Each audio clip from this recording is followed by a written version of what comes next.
gonna luncheon. My first piece is called Dear Joan, Another Birthday. It has an epigraph, We Tell Stories to Survive, by Joan Didion. 9 a.m. They say I should develop my body of work. I'd look better if I went to the gym, if I'd written a book in my 20s. But I'm 33 today. I've heard the lecture that the body fails us, that failure shapes us. Can't you see the round in my shoulders, the disappointment of spine? Is this not the shape of failure? My left wrist aches, a fist in my right hand. This pen, this poem, this room, this ruin, is this not a shape? Shall I further bend, further story my undoing? Do you feel it yet? Have I hurt your feelings? Are you shapeless as I am human? 1 p.m. Some days I manage to subsist on Adderall and coffee. I remind myself that chemicals don't work, the neurons don't fire, can't run your body into the ground on empty. 12 a.m. Another year swallowed, everything different now. Remember when it was cigarettes for breakfast, spit on the sidewalk, blow and burn, and no bedtime? Yes, I've been an open mouth, a door, teeth bared, home to pigeon shit, strays waiting for the second coming, the great redesignation. I'd like something other than fight or flight. Come on, I've been good. I've waited patiently. I believe. I don't know what, but something else this time.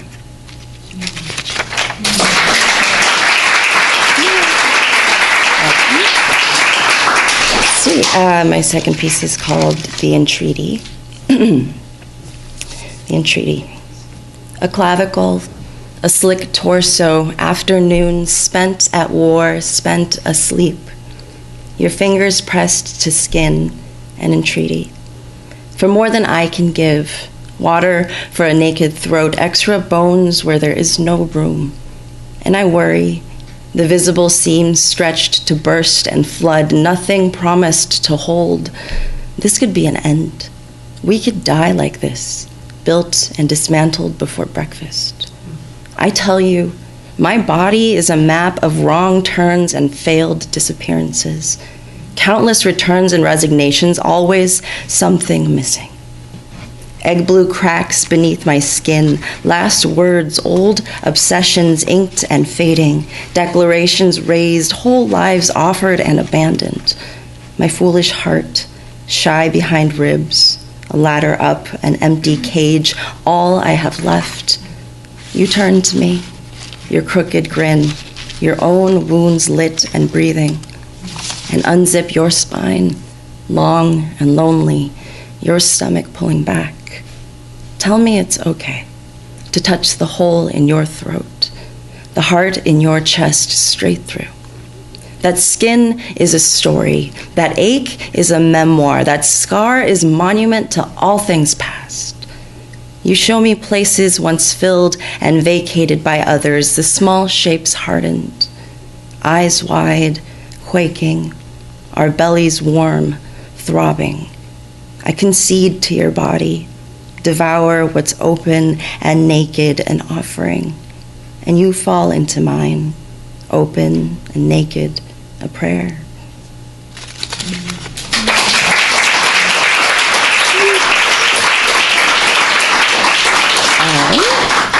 Poems are short.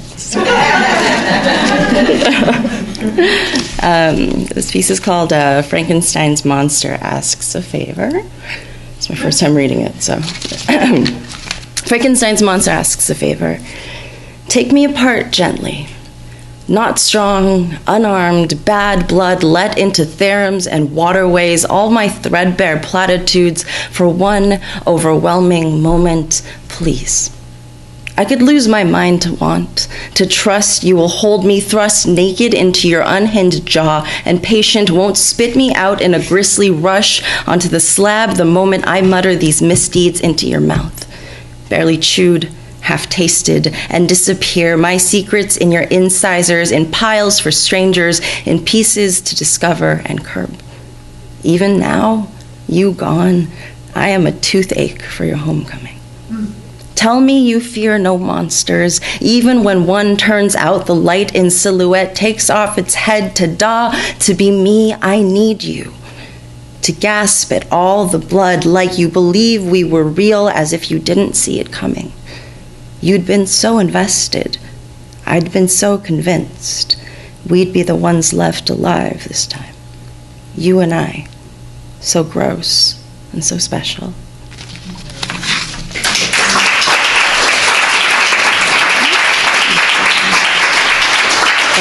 And this is my last piece. I kind of sped through everything here. This is my last piece. It's in 3 parts, and it's called Admission. And here we go. 1, I finally opened my mouth. I don't share my name in case I made a laughing stock. I don't name things in case I lose my wallet. I was turned off. I don't feel right. I am told otherwise. I find confusion triggering. I admit I've tried to snap. Tried to kick a girl into gear, rode hard for the break and failed. Show's over. How starved I am of need, stretched, thin-skinned, just dying to know better. I admit naming my guilty pleasures gets me off. For one, outsmarting yourself. Congratulations. You've been double-binded, foiled again. I've planned a lunch date with my corrosions next weekend. It smells like pennies and lemon verbena in here. I'd pin myself in a lineup immediately. Which one of you is to blame for all of it this time? 2, I have always dealt in absolutes. I've developed a taste for the difficult. Last time I was born a flood, a girl on her knees skinned, a sheep's head crowning a wolf's mouth. Sold heart first to a confidence man, 6 months in a bedroom, 4 in asylum last February, etc. Honestly, how uncomfortable must one be in order to be valuable and rare in this town? Paid any mind. Attention, another dramatic gesture ends in wild encore, another public whimper. Little sister of spit, blood, and bruise, daughter raised for meat.